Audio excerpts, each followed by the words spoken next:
that.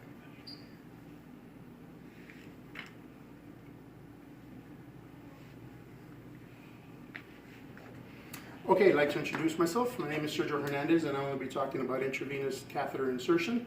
I'd like to thank everybody for helping out. We're going to talk a little bit about catheters. Catheters were first introduced back in the 17th century, but had very little success, so they kind of went away from them.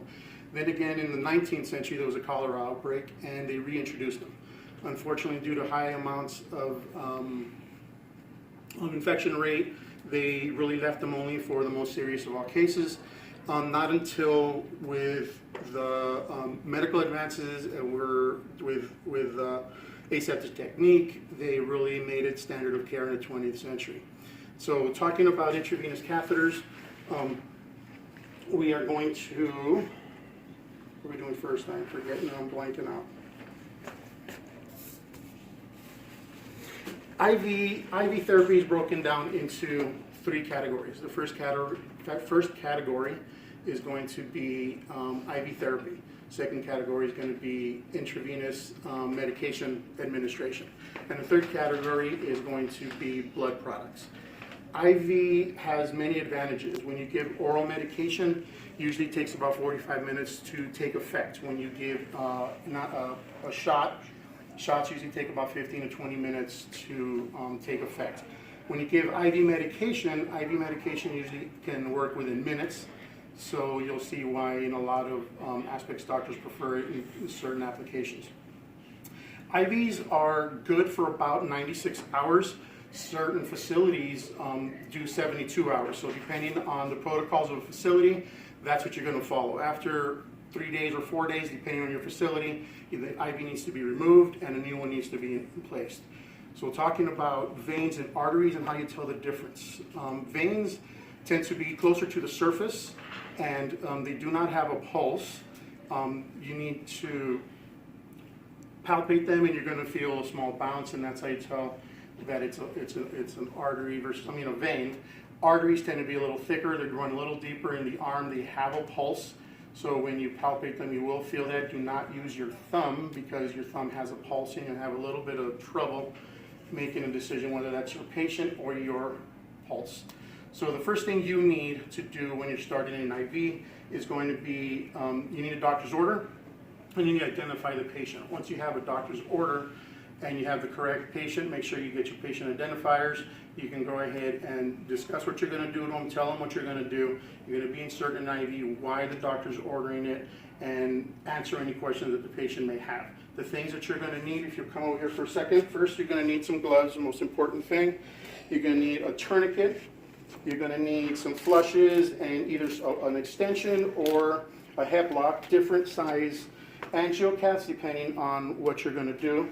You need a tegaderm or some sort of dressing, some tape to cover it up, obviously, and tighten it up. So the first thing you want to do is identify a good vein. So what you do is you're going to go ahead and place a tourniquet on the patient. Well, first you're going to put your gloves on.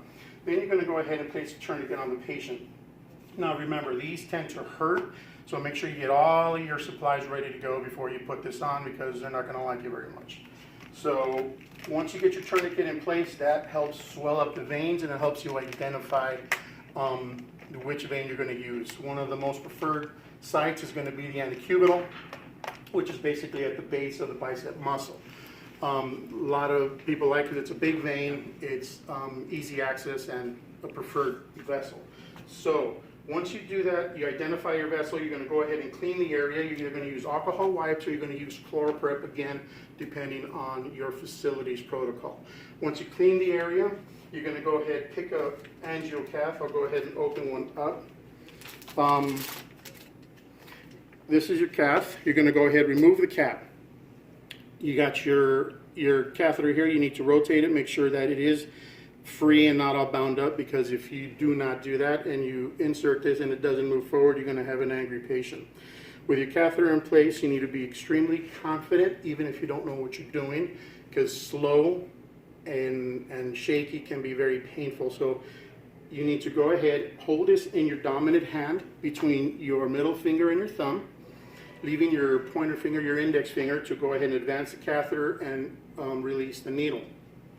With your non-dominant hand, you're going to grab the patient's arm, preferably the one you're doing, if anatomy allows you, because some patients aren't going to allow you to do that. You're going to go ahead and anchor the vein by either pulling the hand, the arm, squeezing down and pulling the skin to make it taut, to anchor the vein in place. Or if the anatomy don't allow you to do that, you're going to have to extend the skin manually, kind of, you know, side to side or up and down to keep it taut so you can do this. Once you insert your catheter, you're going to see a small flash. Once you see a small flash, you're going to use about a 15-degree angle. You're going to insert the catheter. Once you get a flash, you're going to insert it slightly more to make sure the bevel's in place. You're going to drop your angle, advance your catheter to get the catheter in place. Once you do that, you're going to release your needle. At the same time, you're going to apply pressure about an inch above the site so you don't make a giant mess. Now, whether you're drawing blood or simply starting an IV, you need to release the catheter at that point. And then go ahead and screw in your flesh and secure the thing down using the tegaderm, some tape, and you are good to go. So thank you very much. That's how you do an IV, and I appreciate everybody's help. If you can go one more time around.